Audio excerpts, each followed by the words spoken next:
Hello दोस्तों, short hand speed classes में आपका स्वागत है। यहाँ हम आपको 90 शब्द प्रति मिनट गति से प्रतिलेखन बोलेंगे, जिससे आप अपनी आशुलेखन की गति को बढ़ा सकते हैं और एक अच्छे आशुलेखक बन सकते हैं, जिससे आपको एक अच्छी सरकारी नौकरी मिल सकती है। और यदि मेरे द्वारा दी गई डिक्टेशन पसंद आती है तो लाइक करें, साथ ही साथ ज़्यादा से ज़्यादा लोगों को शेयर करें, जिससे अन्य प्रतियोगी छात्रों को भी मदद मिल सके। और मेरे चैनल को सब्सक्राइब करें, जिससे आने वाली नई रेडी स्टार्ट। महोदय, राष्ट्रीय उद्देश्यों की प्राप्ति हेतु हमने सार्थक प्रयत्न किए हैं। कहीं शिक्षा को इसका आधार बनाया है तो कहीं अन्य साधनों से हम इन उद्देश्यों की प्राप्ति के लिए प्रयासरत हैं, किंतु अपेक्षित सफलता हमें नहीं मिल पाई है। इस समय एक लोकतंत्र देश में सांप्रदायिक सद्भाव एवं समाजवादी समाज की रचना का उद्देश्य मुँह बाएं खड़ा है। देश के हितों के लिए समय की मांग के लिए आज जनमत तैयार करने की महती आवश्यकता अनुभव की जा रही है। यदि यह उद्देश्य प्राप्त कर लिया जाए तो देश में शांति व सद्भावना स्थापित हो सकती है। उससे देश आत्मनिर्भर व मजबूत हो सकता है तथा बड़ी दृढ़ता से विदेशी ताकतों की साजिशों से बचा जा सकता है। इन उद्देश्यों की प्राप्ति में जनसंचार माध्यम की बड़ी भूमिका है। 3-4 दशक पहले तक किसी नवविवाहिता को आशीष देते समय कहा जाता था, दूधो नहाओ पूतो फलो। 7 बेटों की माँ होना सौभाग्य सूचक होता था, पर आज वह बात नहीं। सीमित परिवार और हम दो हमारे दो का नारा अब चौंकाता नहीं। बड़े बूढ़े भी इसे सहज भाव से लेते हैं। सामाजिक मान्यताओं में व्यापक परिवर्तन लाने में जनसंचार माध्यमों ने ही महत्वपूर्ण भूमिका निभाई है। अंधविश्वासों को बंद गली से चौराहे पर लाने का कार्य जनसंचार माध्यमों ने ही किया है। अब यह नहीं माना जाता कि कुष्ठ रोग पूर्व जन्म के पापों का फल है, बल्कि जनसंचार के साधनों ने इस तथ्य को बल दिया है कि जीवन में यह लगने वाला एक रोग है जिसका उपचार संभव है।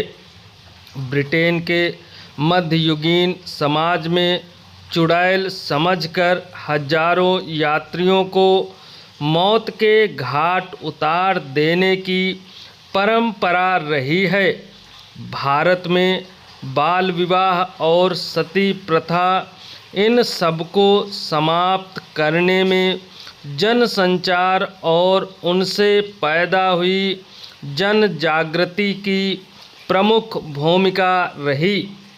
आज हमारा समग्र चिंतन सतत रूप से जनसंचार साधनों के बहुमुखी आक्रमण से प्रभावित है।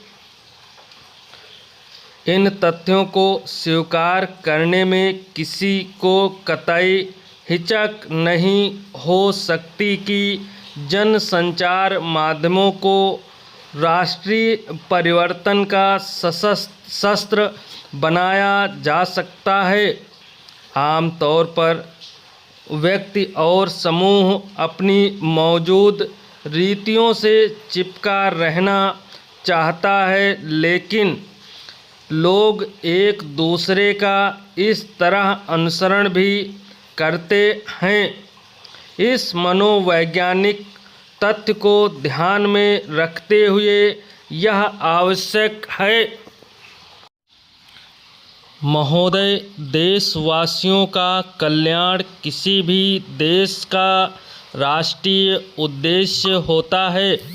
कभी कभी सरकारें इसके प्रति ढिलाई या उदासीनता बरतने लगती हैं।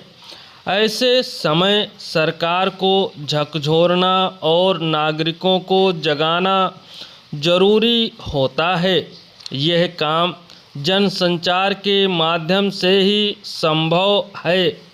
उसी के माध्यम से ही आवाज़ उठाई जा सकती है, जिसके दबाव से सरकार की बेखबरी की नींद दूर हो सकती है।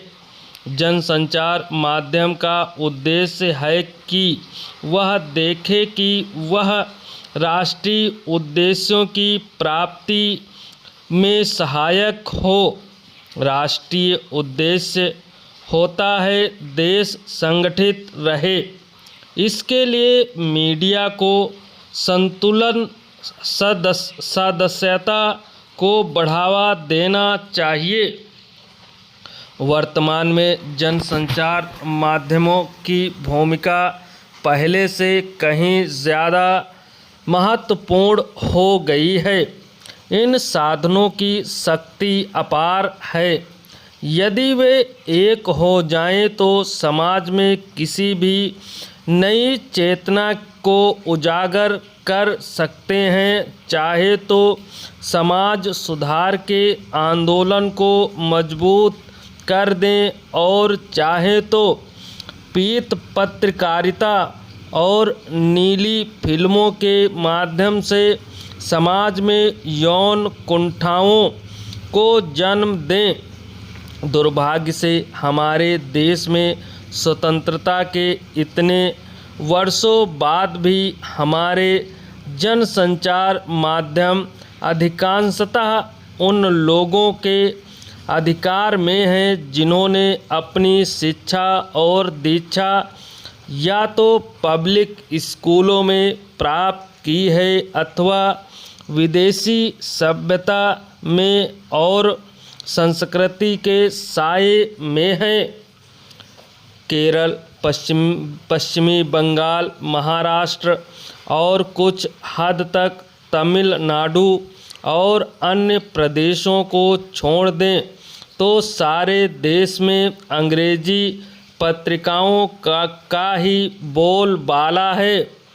हमारी नीतियों का निर्धारण करने वाली नौकरशाही एक तो स्वयं ही पश्चिमी सभ्यता के साये में पली है, दूसरे उसे अपनी नीतियों के निर्धारण में जिस जानकारी और सम्मत की आवश्यकता होती है वह उसे अधिकांशतः अंग्रेजी पत्र पत्रिकाओं के माध्यम से प्राप्त होती है, जिन पर विदेशी प्रभाव स्पष्ट लक्षित होता है।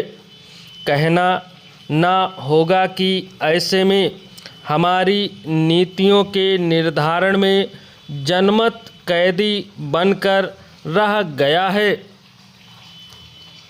अतः आज आवश्यकता है देशी और प्रादेशिक भाषाओं के सशक्त जनसंचार माध्यमों की जो भारतीय जनता की वाणी बन सके।